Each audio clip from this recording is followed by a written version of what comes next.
Zulfa, ibu mau nanya sama kamu. Kamu kenapa nak gak masuk sekolah beberapa hari ini? Beberapa hari ini, aku lagi gak semangat bu buat sekolah. Kenapa kamu bisa gak semangat buat sekolah? Kamu kan sebenarnya sangat aktif di sekolah, nak. Prestasi kamu beberapa minggu ini juga menurun banget, nak. Ibu khawatir banget sama prestasi kamu di sekolah. Aku lagi capek aja sama kegiatan di sekolah, bu. Kalau kamu lagi ada hal yang membebani kamu, boleh loh cerita sama ibu. Ibu bakal ngedengerin cerita kamu, dan mungkin ibu bisa ngasih saran atau solusi buat kamu. Sebenarnya, aku lagi ngerasa kurang nyaman aja, bu, sama keadaan di kelas aku. Kenapa, nak? Kok bisa kamu ngerasa gak nyaman ketika di kelas kamu? Iya, bu, aku ngerasa kalau teman-temanku pada ngejauhin aku. Bahkan ketika aku bertanya kepada mereka, mereka cuma ngeliatin aku doang dan langsung pergi gitu aja. Aku bingung, bu, aku salah apa? Padahal sebelumnya aku gak pernah diginiin sama teman-teman sekelasku. Mereka juga gak pernah ngasih tahu aku apa yang membuat mereka bisa ngelakuin hal kayak gitu sama aku. Rasanya di kelas itu aku sendirian, ngerasa gak ada yang mau nemenin aku, dan aku ngerasa mereka seakan-akan jijik sama aku. Di kelas, kamu punya teman dekat gak, nak? Sebenarnya ada, bu, tapi beberapa minggu ini mereka mulai ngejauhin aku tanpa alasan yang jelas, seperti teman-teman kelasku yang lain. Nak, kamu sepertinya mengalami bullying sosial.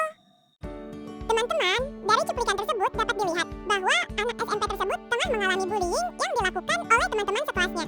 Ia juga tidak mengetahui bahwa dirinya sedang mengalami bullying.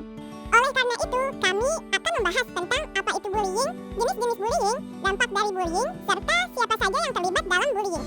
Bullying adalah tindakan agresif yang dilakukan berulang kali dengan tujuan menyakiti atau mengendalikan orang lain. Terdapat beberapa jenis bullying yang sering terjadi di sekitar kita, di antaranya bullying fisik. Bullying fisik melibatkan kekerasan fisik seperti memukul, menendang, mendorong, atau merusak barang milik korban. Kemudian, bullying verbal. Bullying verbal melibatkan kata-kata kasar atau menghina, seperti mengejek, menghina, atau memberi julukan yang merendahkan. Selanjutnya, bullying sosial. Bullying sosial bertujuan merusak reputasi atau hubungan sosial korban, misalnya dengan mengucilkan, menyebar rumor, atau memanipulasi situasi sosial agar korban dijauhi teman-temannya.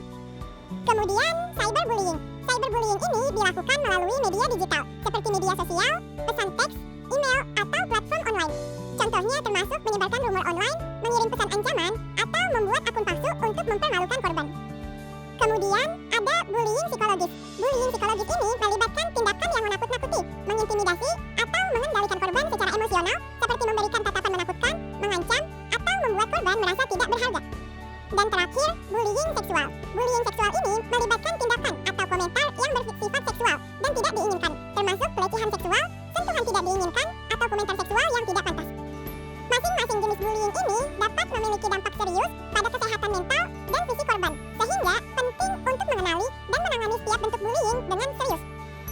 Dampak bullying bukan hanya menimbulkan luka fisik, tetapi juga dapat menimbulkan luka psikis jangka panjang, seperti mengalami trauma psikologis, gangguan kecemasan, tidak percaya diri, sulit tidur, prestasi akademiknya yang menurun, menarik diri dari lingkungan sosial, dan bahkan menjadi depresi hingga keinginan untuk bunuh diri. Dalam situasi bullying, terdapat beberapa pihak yang terlibat dengan peran masing-masing. Berikut adalah pihak-pihak yang umumnya terlibat dalam bullying. Pertama, pelaku bullying, yaitu individu atau kelompok yang melakukan tindakan bullying. Mereka dapat menggunakan kekerasan fisik, verbal, atau sosial untuk menindas orang lain.